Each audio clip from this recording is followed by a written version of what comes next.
पर में We don't know this one. आनंदमयी चैतन्यमयी सत्यमयी पर में आनंदमयी चैतन्यमयी सत्यमयी पर में आनंदमयी चैतन्यमयी सत्यमयी पर में आनंदमयी चैतन्यमयी सत्यमयी पर में आनंदमयी चैतन्यमयी सत्यमयी पर में आनंदमयी चैतन्यमयी सत्यमयी पर में आनंदमयी चैतन्यमयी सत्यमयी पर में आनंदमयी चैतन्यमयी सत्यमयी पर में आनंदमयी चैतन्यमयी सत्यमयी पर में. Happy New Year, everyone. Happy New Year. And we are very happy to be here on this New Year morning. And Alokji, I think now you can start however you like.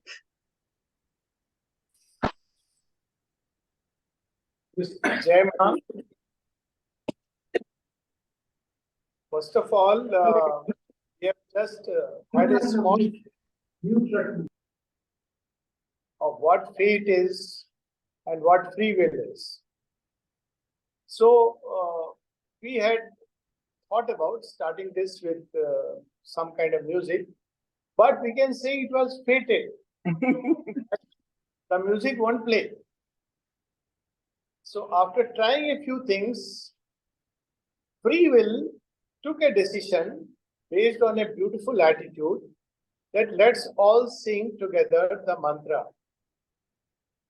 Is it an indication that we are entering into an age when we need not just passive listening, but active, dynamic participation of the collective will of mankind? So this is how I look at this event, because all events ultimately disclose some truth which is hidden behind it. As Shubhra says, fate is truth working out in ignorance. So coming to the subject, there is a beautiful line in Savitri describing man alone who stares at future's unseen face. Man lifted up the burden of his fate. So this dilemma, this problem of fate and free will is very unique to human beings. When we go to the creations below humans, there is an instinctive action of the will. And interestingly, it is very accurate. It's not predictive. But in terms of achieving its goal, it is fairly accurate. The animals are moved by instincts. They don't have to make choices. And with human beings, there is the problem of choices. Also, there is a need to know the future. There is something uniquely human. We want to know the future. Animals are moved in the present toward the future, whatever it be. But we need to know the future. Somewhere the mind wants to know, and it wants to control, it wants to master the future. And its instrument is, as Shubhra says, the dim corporeal mind, and a will that knows not what it must choose, how it must act. All instinct has been taken away, robbed from us, and we are left with a struggling, stumbling will and an ignorant mind. This is our present situation. So at this point, Because we are living in the mind, we look at everything else this way or that way. Either there is free will or there is fate. But Shobindo reminds us and he reveals to us that you have to look at the entire life as a movement. Everything is in movement. There is a journey. Human journey is described at one place in Savitri here. His life is a battle and a pilgrimage. Very interesting. So life is a journey and it starts with ignorance. It starts with darkness. It starts with unconsciousness. It starts with suffering. And it starts with death. But it moves towards knowledge, wisdom, light, bliss, ananda, and eventually immortality. This is the journey. So now when we understand this journey from one spectrum to the other, everything begins to become clear. So we start our life in total ignorance. A child is at the mercy of everything. A child doesn't even know what is called as the free will. And when humanity started its journey on planet Earth, or maybe who knows in some other planet, some other aeon, it starts with total ignorance. So when it starts in ignorance, but man has been given to plan his fate, man has been given to make choices. So how does it make a choice? It makes a choice based on ignorance. And as it makes the choice, it learns through consequences. This is what happens, very simply. And what are the first challenges that we as human beings face? Or as a child, we can look at the whole entire journey is repeated in a child. So initial challenges, purely physical and material forces. So we take the challenge, we make mistakes, we learn. One day, while we are making mistakes, there is something which is also working from behind. So one day while playing with the stones, a fire is lit up. Is it fate? Is it free will? Is it a prompting from within? Because that fire is going to change the human world forever. So there are now three elements which are operating. One is the challenge that our environment gives to us. Second, we try and make mistakes or click on the right button and we learn through mistakes, through consequences. And third, there is a prompting from behind. The unseen hand which is guiding us through millennium. So these are the three main coordinates. So initially the challenges with material forces, and I'll just take an example. Say 100 years back, before we had discovered vitamin A. So vitamin A, before we had discovered it, whenever people got blind, night blindness, there was an illness called night blindness. So what would be the typical response in ignorance? Punishment from God, karma, etc., etc. But today we know that, well, all that was required was eat more carrots and the grass will look greener. So now what has happened? We discovered material force, material cause behind a result. All fate is about results. And when we discovered and mastered it, we eliminated one kind of ignorance. So what happened?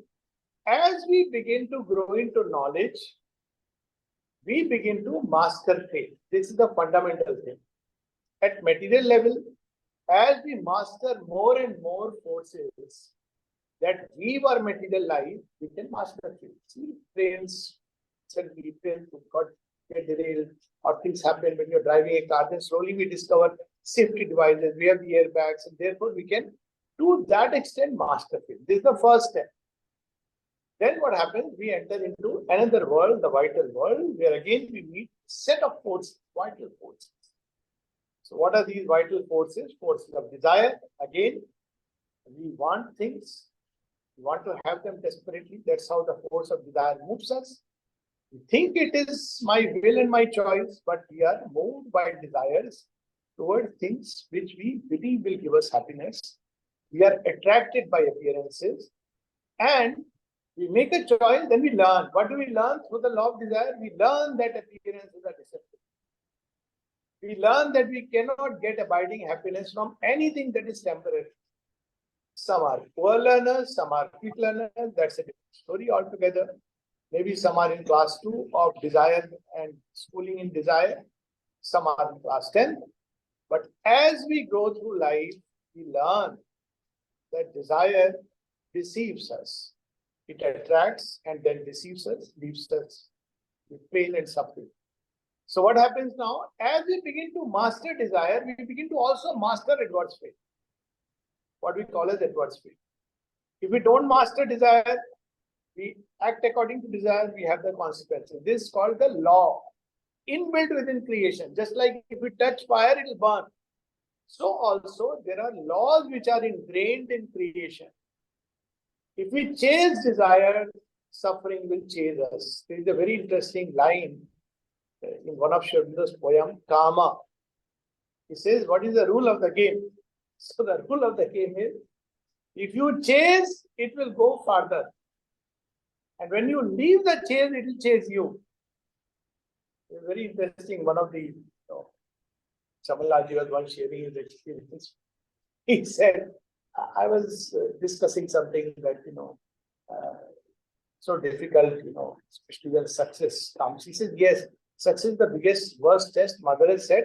And all my life I have tried to run away from success and money, and it has chased me like a snake. It has chased me like a snake. I said, yes, I can fully understand. So now what has happened over years, that learning has gone. That's why, the fruit of knowledge which man ate, according to Adam and Eve's story. And what was that fruit? Fruit of knowledge. And he ate because he wanted to know. And then he has to fall, he has to learn everything. Why? Because till animal level, there is nothing like becoming a conscious divine. But with human being, the original plan has begun to operate. What is that? Each of us must become miniature divinity. The school to jana padega. Can't expect, that straight away we will become divinity without going through the challenging processes. So when we have somehow navigated the law of desire, we enter into the law of ambition. Here we imagine big things, we try for big things, we succeed, we fail, and it brings its own ups and downs, highs and lows. After some time, maybe a few lives, we discover that ambition does not increase our real worth. Our real worth is not what we have achieved, but what we are. So we begin to discover something else. So now we have begun to escape the consequences of ambition, which can be pretty bad. I know as a psychiatrist once, a cardiologist consulted me, and he said, I have a problem. I said, what's the problem? He said, every time I'm driving a car, I see a car in front of me and I want to cross it. I said, so what's the problem? He said, then there is another car and another car. There is no limit to the cars that I am all perpetually on a race. I know people who took a leave, who took a break so that they can go and relax themselves, and came back more stressed. And the reason was very simple. They came back stressed because one of the persons I know, he went on leave, he took a holiday break, and there in the morning he went to play tennis to relax, and he lost the game. And the whole holiday was spoiled because he lost the game while on a holiday playing against someone. So over a period of time, we cross this law of ambition. We learn. But see, each time we are learning, we are mastering something. That's how when people grow up, what do they tell their children? Those who have gone through life, they say, see, don't follow this path because it is dangerous. They have either learned from their mistakes or mistakes of others. So somehow we have mastered a side of faith. That's how we learn. No, everything is like that. Oh, don't go to those places, they are dangerous. Still people go and they meet with crash and they say, yes, good, caution me. So see how learning and growth is taking place. So karma is all about learning and growth. Karma is not about reward and punishment.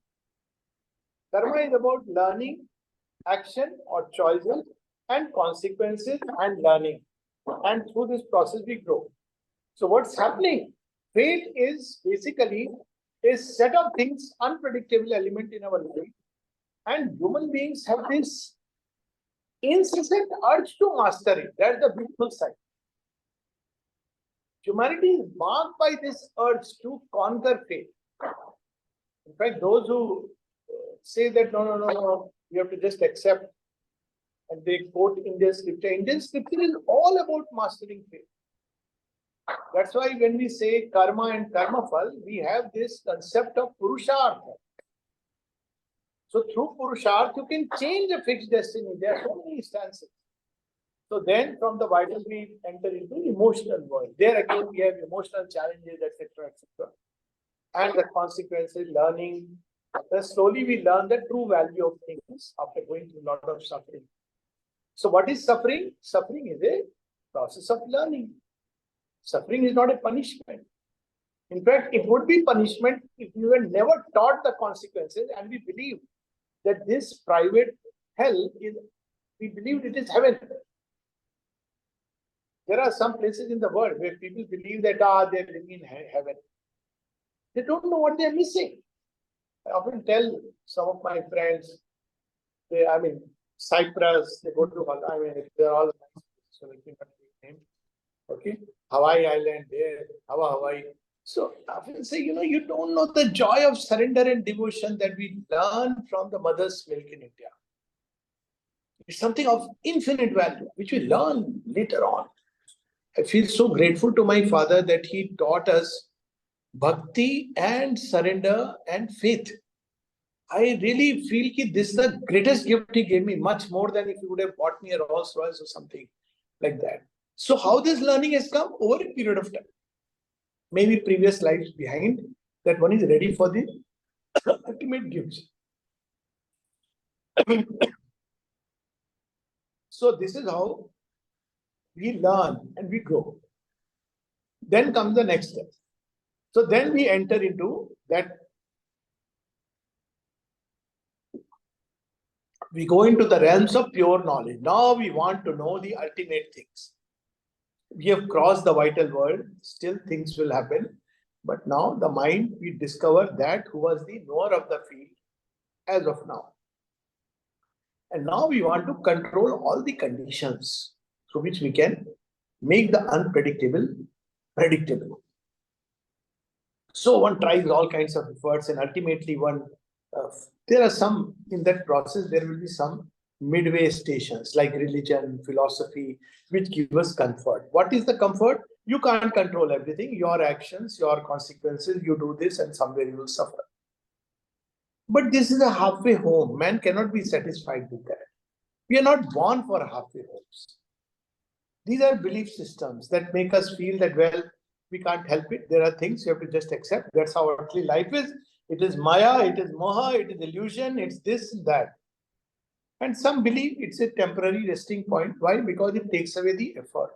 One of the biggest problem of traditional religion is it takes away the real effort at self-mastery, self-exceeding, which is what we are meant for. We are given a nice station where there are some beliefs which you have to be in that and carry on with the life. But then man cannot be satisfied there and he goes still further. He wants to master all the forces and conquer fate. All science is about it and incidentally all spirituality is about it.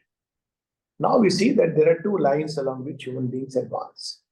One line is where they believe if we master all the material forces of the universe, we can master fate. So even nowadays there is a talk that we can find immortality by applying some kind of cream or taking a pill and anti-aging. Now we believe that if we master all the material forces of aging, we can completely defy aging. People have not read the story of Hiranyakashipu. If they would have read, they would have understood it's not possible because we live in a multi-tired world. Now you see the mind is entering into complex things. Now initially it was material forces, material events. Now we discover behind material forces there are material events, there are other forces, there are vital forces. Behind it there are mental forces, occult forces. So slowly one begins to become aware of multitude of forces that are operating at any given time in this creation. So fate assumes a very complex character.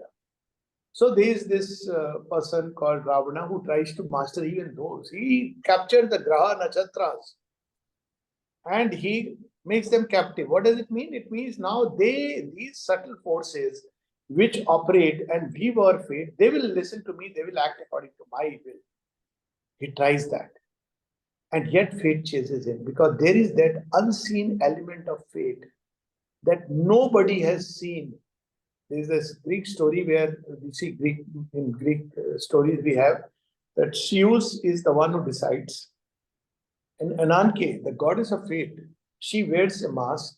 Zeus simply orders all the gods. He says, you will now withdraw from this group. You will be with this group because I have decided. And they can't question. They may not like it, but they have to accept it. But what is going to be the ultimate outcome? Fate is holding behind the mask. And when all the gods have gone away, then she lifts the mask. And Zeus sees. Zeus knows already.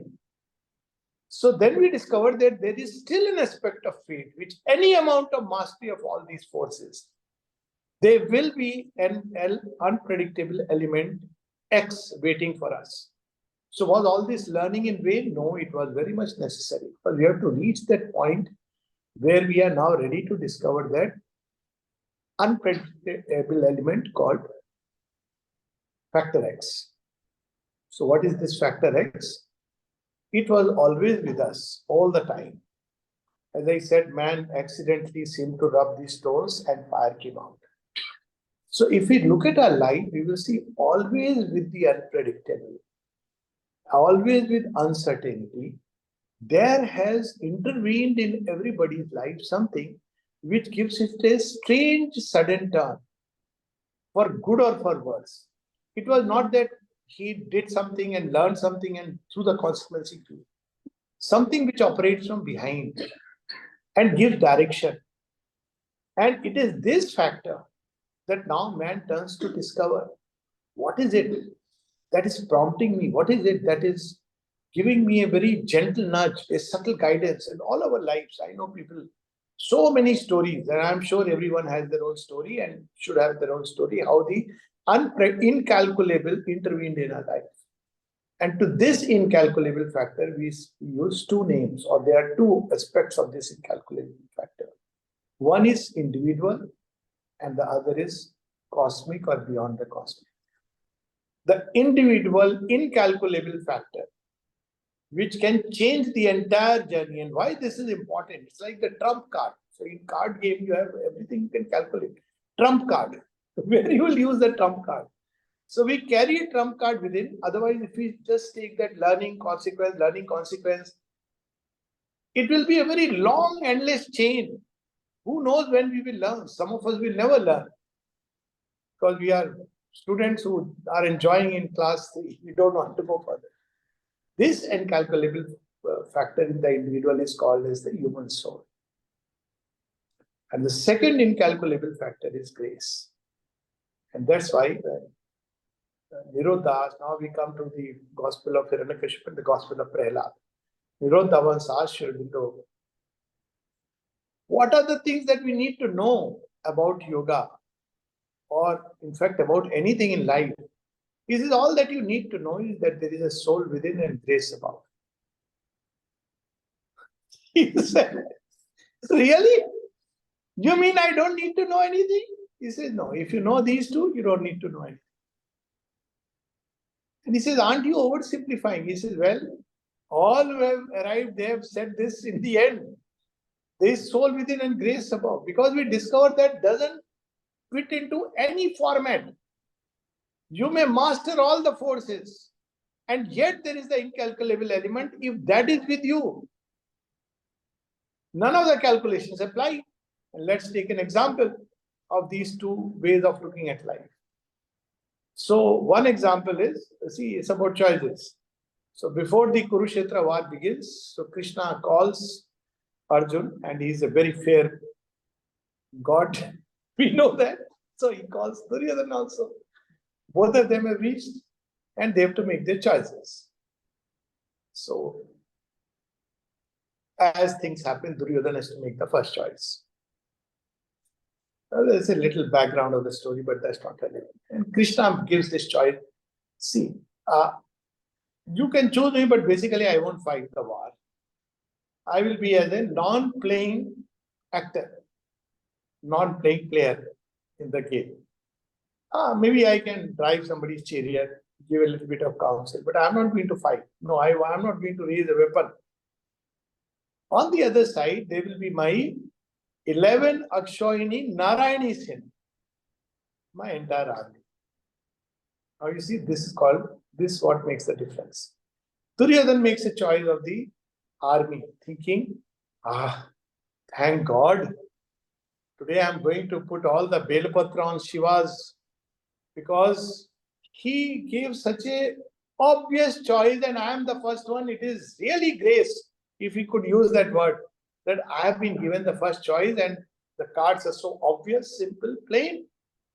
Thank God that Arjun was not given the first choice. Otherwise, along with his capacities, had he chosen the Narayani Sena, we were doomed. Shri Krishna says, so be it. Those. Arjun says, Madhav, you scared me to the last bit. You gave that choice. Had he chosen you, what would I have done? So Krishna says, don't you think that Narayani Sena is something?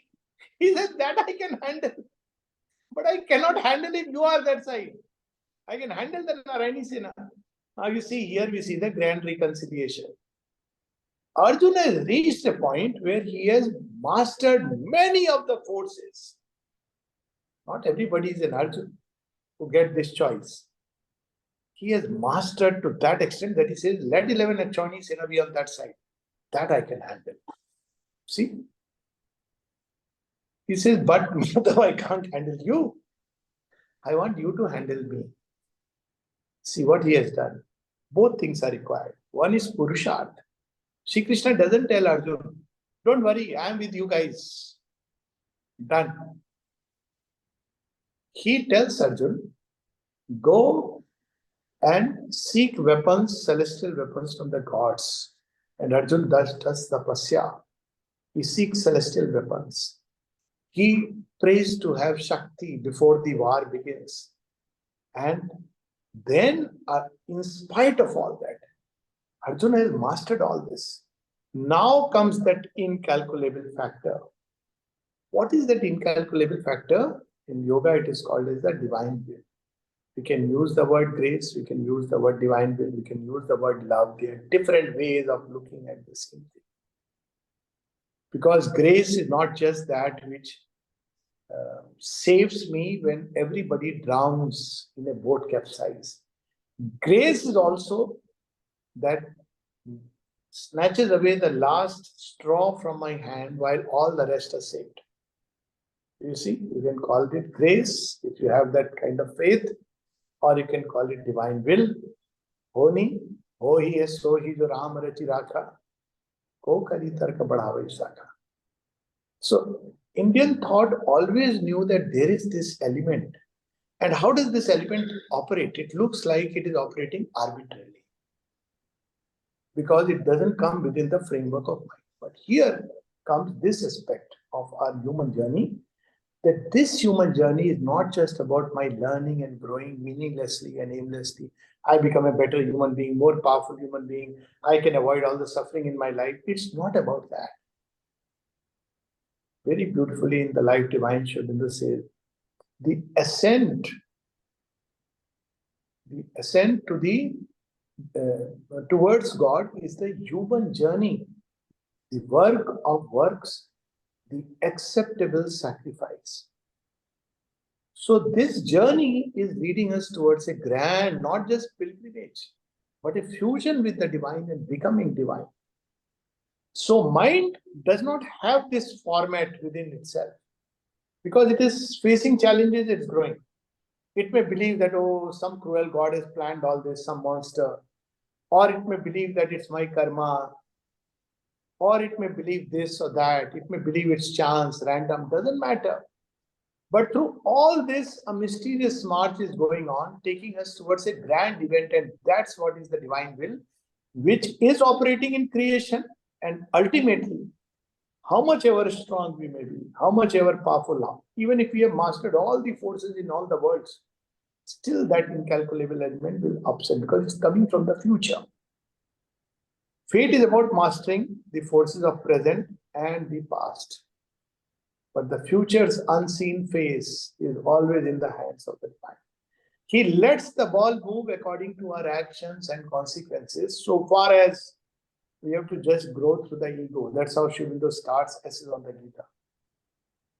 But where the actions enters a crucial stage, then suddenly he intervenes and changes the course of destiny. That's what we see in Mahabharata. Wherever the actions is growing through a natural course, because the protagonists have to grow. So there are two kinds of things that happen in life. One is normal action, consequences, learning, growth. This we have studied. And it is important because through it we become stronger. Every time we have a suffering, we have an adverse fate. There are people who curse, complain, blame, which is the worst thing because it doesn't help. But the wise ones say it is a challenge. So every adverse fate makes them grow stronger, wiser, and more compassionate. You want to know what wisdom is? You will see that wisdom is something which is always very compassionate. Why compassion develops with wisdom? Because you have gone through the challenge. You know it's not easy. Somebody who has not gone through the challenge is quick to condemn. These are the kind of people who believe in reward and punishment. Bhagwan saja dega, etc., etc. But when one has gone through everything, then one adopts a more compassion, one understands how difficult life is. Human journey with all its countless limitations. I know one, see how suffering, we have a lot of psychological suffering, just as an aside, but of course, because suffering is an aspect of fate. So there was a lady here, she was a very good, she was a French dramatist, actor, director. So by origin, she was Russian, but then, she had lived in France. Then she came here. She was a devotee. And last 6 months, she had taken a lot of liking to me. And I used to go every week and talk to her. One day, suddenly, she said, I have a great news to share with you. What is our news? Ram Mandir ka banega, BJP power mein aa rahi, kaun aa raha hai? Okay, for us, probably that applies. But she had a wonderful news. She said, I have forgiven my husband. I said, okay, that's great. She said, 30 years. They were separated for 30 years. After 30 years, finally I have forgiven him. I said, this is really news because this is a much rare event than all the other things. But tell me, how did you do it? She said, one day, she said, I used to feel that grudge. Then suddenly I remembered what Krishna has said in the Gita. Yantra Ruhini Maya. Men are like fly caught on the wheel, driven by the forces that are driving the wheel, but they think they are driving. Now comes another aspect of fate. We believe that we are the ones who are acting, we are having consequences, we are learning from it. But who is pushing us to act and who is making us learn? There is within us the soul, which chooses, accepts things which our mind would refuse and reject, and makes us learn through it. Otherwise, in our ego, we think sitting on the wheel, we are rolling the wheel. The fly believes it is rolling the wheel. Today I have rolled the wheel so much distance. One fly will fly away and say, another will join. They say, I rolled it further, not knowing that I'm just caught in that whole movement. So when we begin to discover that we were being made to learn, we were pushed through the jigsaw puzzle of life, through something which is within us, which prompts us to grow, prompts us to progress, prompts us to take the challenge, then we are ready for the soul.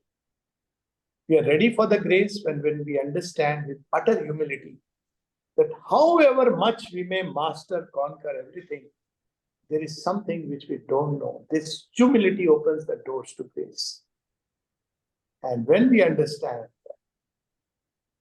that, I mastered, I discovered vitamin A, but I have not discovered vitamin D and vitamin S, vitamin divine and vitamin soul. Then we discover that, this is the most important. From behind, it was this which was taking us through the jigsaw puzzle. Why did I go through certain set of circumstances and not someone else? It was not a random game. It looked random. Then a new knowledge begins to operate within us. And we begin to consciously choose even what may seem paradoxically to be something which the ego would not want. Shubhra says in one place that the ego knows it has to be crucified so that the true Son of God, he may emerge, the psychic being can emerge. It goes through suffering, it goes through pain. So see now, different levels of truth about fate begin to appear before us. Then we understand what Shubhra means when he says, there is a freedom in every phase of fate. The soul is the artisan of its fate. This applies at a very deep level. Soul doesn't act according to the ego. Soul is the, oh, did I really choose? There is a child who died at the age of 4. He came under a car. And the mother says his soul wanted just this one little experience. Can you imagine? What would it want? How will that experience help? Somebody may ask. It would help when suddenly you get a shock about the utter unpredictability of life. You may take a leap. That's how Shindar described in Savitri. That all that transpires on earth and all beyond are parts of an illimitable plan. The one holds in his heart. And then he says that the events that shape our lives are subliminal quiverings of things that are hidden. And what are they doing? Digging a tunnel through emergency. When it wants to take a shortcut. I don't want to go through long distance. Now I'm going to take an extreme event. Now this cannot be done by a mental calculation. One can't say, okay, let me go through an extreme experience. No, it can't be done like that. Then it's not incalculable element of the soul, but a foolish mind which is operating. But a soul goes through that and it takes a leap across by taking upon itself an extreme challenge. So sometimes when life seems difficult, when it seems that all the doors have been closed, there are people who would say, what kind of God is he? And the wise ones say, thank God, he closed the doors, all doors, so that I can open that one door, which is waiting for me, that divine lover and beloved. See, when Shurvinda goes to Alipur, what they say? What did I ask of you? I just wanted that, I want to be protected till India gets freedom. But you have brought me here. Then all that he hears from Shri Krishna is wait and see. And then he says, I waited. First, the restlessness passed away. Then he showed me why he had brought me to the jail and how he is going to now act. That in the lawyer, in the opposite lawyer, in the judge, everybody is just like it seems on the surface that Duryodhana chose and Arjun chose. But Krishna in Duryodhana made him go through that choice because he is in that kindergarten school where he has to learn. And Krishna in Arjuna arranged the circumstances that Arjuna made a choice because he had reached that point of maximum personal effort, not just physically, emotionally, psychologically. And he had really, day and night, he had learned how to see in the night and shoot arrows. So he was ready for that divine grace. So you see, effort and grace, some people take extreme attitude. Effort prepares us for the grace. Duryodhana had lost his time in just ambition, ego. He was a Yodha, fine. But he had not worked towards self-mastery. He had a lot of homework to do. Karna, he had not worked towards self-mastery. He mistook certain virtues for ultimate. Arjuna had worked towards both. He had so many challenges in life. From childhood, Papa is not there. He is hearing everybody's insults and abuses. And in spite of all that, people will say, how had Arjuna mastered himself? Well, very simple. In spite of all that he had to undergo, he never held any grudge or bitterness. Even towards Karna. Just imagine the contrast. People often say how Karna died. See, Karna is holding a grudge I want to prove myself number one, for which I want to kill Arjun. That's his one track mind. And Arjun, on the battlefield, he has a chance to kill Arjuna, and Karna, and he says, Keshav, are you sure? Should I do this? This is the difference. One is a person who has mastered material forces, Karna, but not the psychological forces. And the other has mastered not only physical forces, but psychological forces. And to such a person, you see that finishing touch given by the grace, up till now, the journey was prompted by his soul from behind, choosing situation, circumstances. From behind, divine is prompting. And then a time comes when the soul and the grace come together. And wherever the two come together, Krishna and Arjun, there is victory. So this is the whole journey. And Sri Aurobindo described this in Savitri. And before we read that line, so what does it mean? The message, take home point is, if you want to master faith, find the soul and turn to the grace. Short of it, we may master everything like Hiranyakashipu. Still, faith will have the upper hand. And what happens when we find the soul and master and open to the grace? Then we discover something very beautiful. We discover the Maha Mantra of the yoga. No human will can finally prevail against the divine. Put yourself deliberately on the side of the divine and the victory is certain. So what does it mean? The best prayer, most logical prayer. You pray for so many things. Sometimes they are granted, sometimes they are not granted. Heaven's wiser love rejects the mortal's prayer. What is the highest prayer? Let thy will be done. It's the most logical. In any case, ultimately it will be done. In any case, you can't change it. The only freedom available to man is to unite his individual will with the divine will. But this individual will cannot unite with the divine will if it is weak. It has to grow strong. Then only it can bear that. It's not like just I give my will to you, let thy will be done. It has to be so strong that it has to bear and express the divine will. See, all those who have expressed the divine will in their life, how they have done. Sri Aurobindo and the mother's life are a shining example.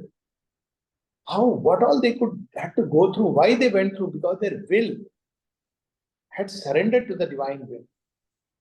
Any of us would break down under those circumstances.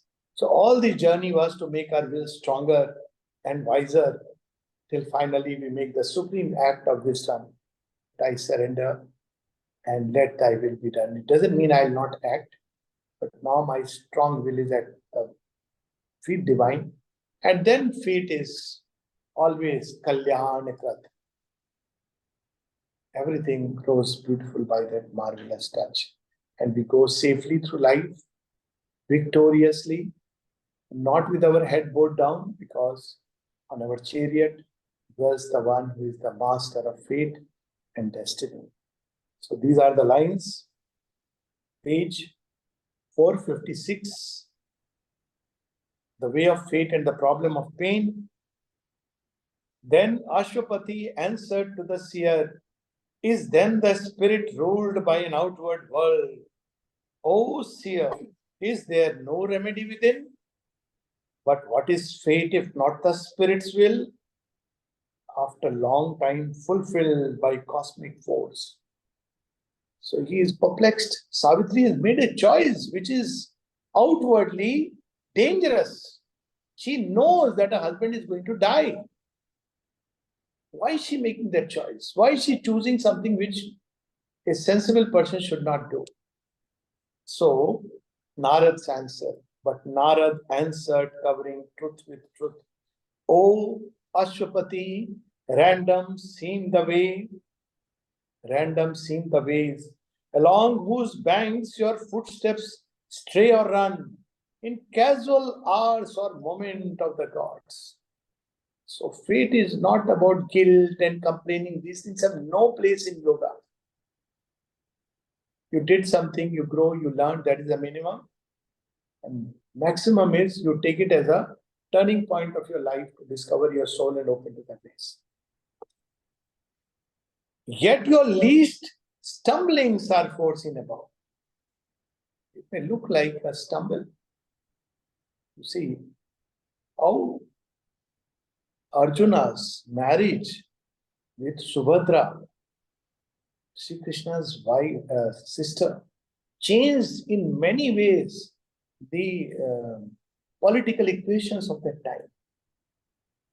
And see how their child Abhimanyu and Abhimanyu's son will bear the fruit of the future. Will become the, it's very interesting if you go through that lineage. I'm not entering into it. It may seem like a casual event. It may seem that shooting, being there at the right time when arrow has to be shot through the eye of the fish and Arjun shoots the arrow. But if he would not have been there at that point of time and Karna or somebody else would have done it, the whole scenario would have been different.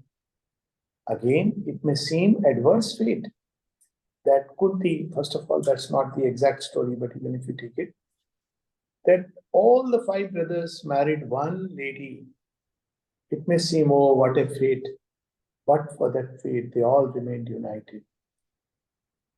And it's described beautifully in Mahabharata. The reason why Yudhishthira accepts this, it was not a blind that go, all of you get married and they accept him. Yudhishthira is wise.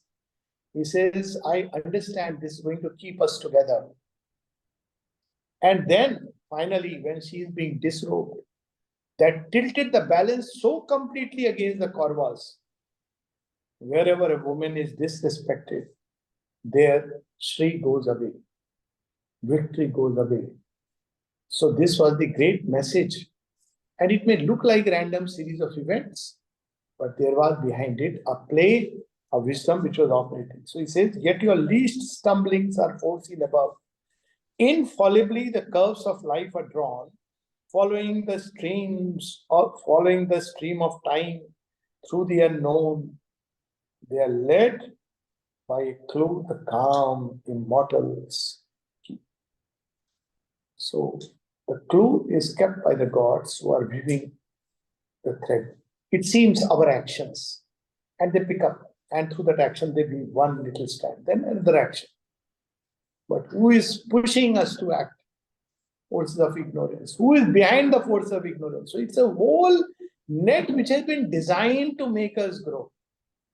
We are programmed to grow and progress. And whatever we may do, whether we like it or not, whether we believe in God or not, regardless, people will grow. They'll be compelled to grow. They may complain, they may grudge, they may blame God, they may blame destiny, but they will grow. The universe is designed so that man may grow. I mean, the entire creation grows. And at the point of time when man comes, he can transcend fate as in ignorance and become one with the divine. That is the inevitable destiny. Everything is pushing us towards that. On the next page, just a few lines we'll read, then close, page 457. The mind of mortal man is led by words.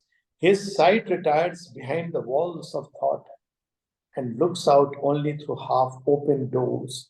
He cuts the boundless truth into sky strips. That's why we can't understand. Because again, we not only see things along a continuum, we see them in a small cross-section.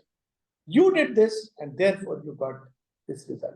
Most often it doesn't fit also.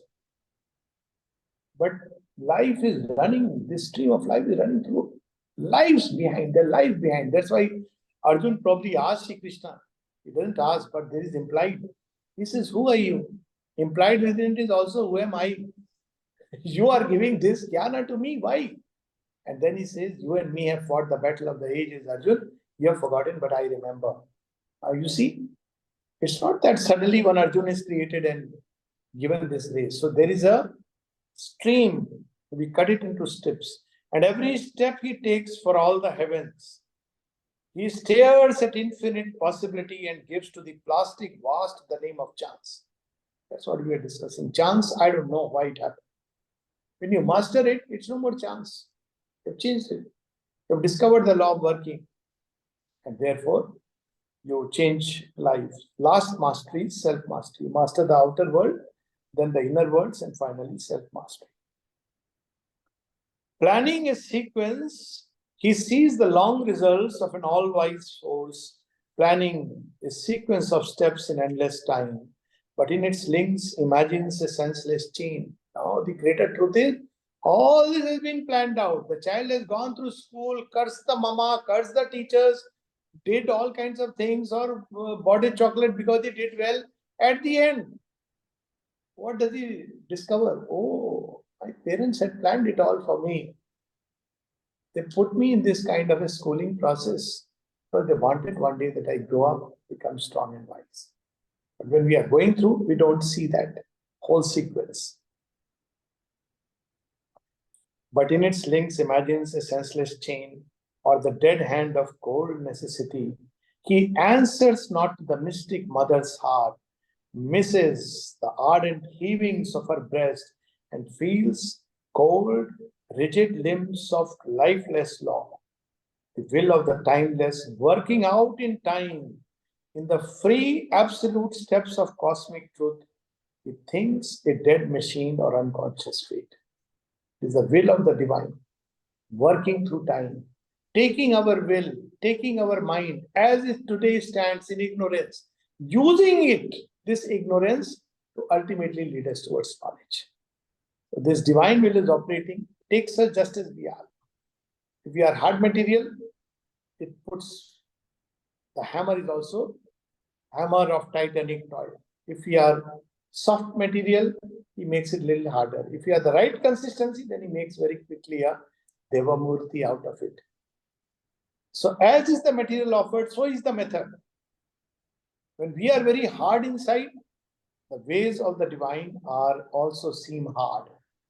And we grow, develop, that's why they say the fate in Gita is according to the Tamas, Rajas, Sattva. Of course, there is something still higher, which Gita even says. As is the material, so is the hand of the divine worker. But he is going to shape what he has decided. And we cannot change it. We may cry, but he is going to hit the stone hard till it becomes our Devamurti. And now you see, ultimately, the hard stone has its recompense.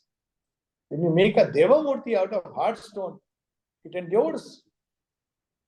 When you make it out of clay, soft as it is, gentle as the hands are, it has a limited. So it's so beautifully planned, this universe, that for every trouble, every challenge, every difficulty, there is a recompense. And the greatest of those who are born for greatness, they have to go through much greater challenges in life. Why? Because now they are being shaped, as Shubhra writes in Savitri elsewhere, that the spirit rises mighty, mightier with each defeat. It's got like wings grow wide with every fall.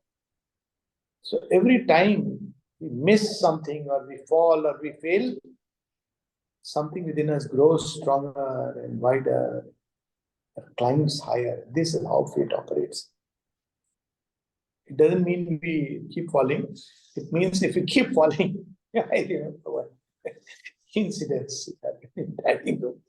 A dining room once on the staircase. It was very wet, heavy rain, and I slipped and fell. Well, I got up. I thought nobody has seen, but somebody has seen. So I fell again.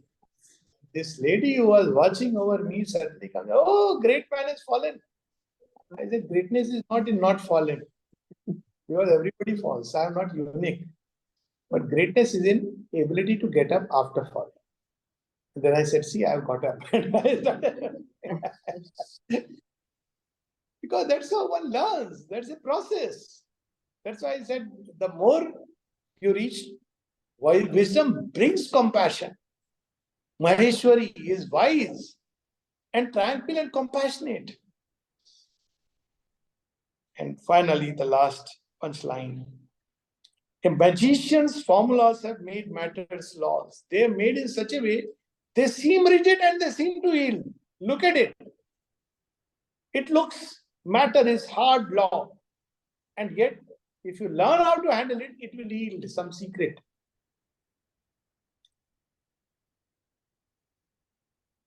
And while they last, all things by them are bound. but the spirit's consent is needed for each act, and freedom walks in the same pace with law. All here can change if the magician chose, if human will could be made one with God's, if human thought could echo the thoughts of God. Man might be all-knowing and omnipotent, but now he walks in nature doubtfully. This aspect with the small little story will end. Of course, we know Savitri, fate can change. This is the message of Savitri. But to change fate, you need to ultimately conquer all the forces that are weaving fate. And man is born to conquer them. That's the beauty. We are given that great task and thereby reshape this world, because there are plenty of forces of ignorance. They are serving a purpose. The day we conquer, each one conquering the possibility of adverse, hostile, and all these forces, actually makes this earth become better. So man can do that, but he has to take one last step. You see in Savitri's story, Satyavan tells her, I have done this, I have done that, I have achieved. But you know what? I am missing that golden link between matter and spirit. Last bastion of ignorance and forces is matter. But you have now come. And with your coming, I think that link I have found. The last act is the act of surrendering to grace. The story is of Markandeya, who is apparently given 12 years to live. And after 12 years, Yama comes and Yama says, come, your time is over. Markandeya says, who are you? I know only Shiva. He says, I am Kala. I decide everybody's fate. Come, your time is up. And all that Markandeya is to do is to say, you are Kala, but I am in the seva of Mahakala. And Yama has to go away. So we can look at the story this way. Mahakal is greater than Kal. Okay, that's obvious. But the other aspect of the story is, what was Kala doing? Kal was chasing Markandeya to reach that point where he gives himself entirely into the hands of Mahakal. That's how we are chased by fate. Till we reach a point, we surrender ourselves to the divine will and say, Jis vid rakho Prabhu. So different ways mystics have said the same thing. Mother has said it in the most beautiful and simplest way. Let thy will be done. Let thy will be done. Let thy will be done. To which we may add, let thy will be done and not mine. And let my will be united with thy will, so that I may will nothing which does not come directly from thee. Okay, namaste and Namaste, Alok. Thank you very much. I think there's a lot to contemplate, more than asking any question, to be honest. I'm sure there are questions. yes, sure.